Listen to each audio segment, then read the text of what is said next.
sama jëkkër daf ma fase ndax nee na jiguma ko ma dellu suñu kër ak sama bébé sama papa duñu maltraité man ak bébé bi yépp. man mariage forcé la subir sama doomu xaritu papa la ma may bi ma demee sëy ji nag quelque temps après sama jëkkër ñàkk liggéeyam après ça mënatul woon am liggéey.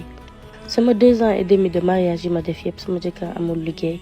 daan na sax am ay liggéey benn journée mais kenn du ko jël à la fin.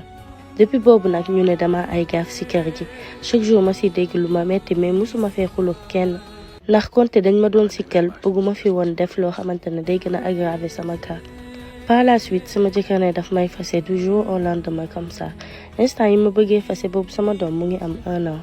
donc bi ma fasewee au début sama papa daf ne woon du ma dellu ci këram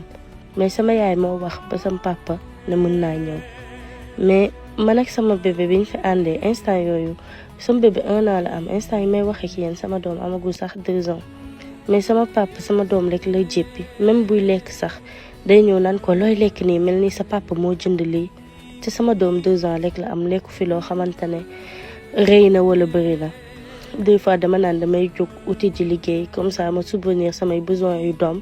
mais sama papa saa yu ma jógee ne damay uti liggéey mu ne ma taxawaalu moo ma tax a jóg. musoon naa am sax liggéeyu restaurant mais par la suite bi ma ñibbisee guddi jot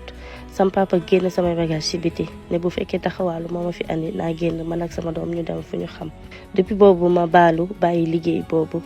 mais même ndox sama doom bu ko naanee ci kër gi sama papa da koy tëñax di ko def loo xamante ne c'est vraiment inhumain pour xale. loolu yëpp xam naa ne man rek la bëgg jot te ñemew ma wax ndaxte sama papa la may wut ay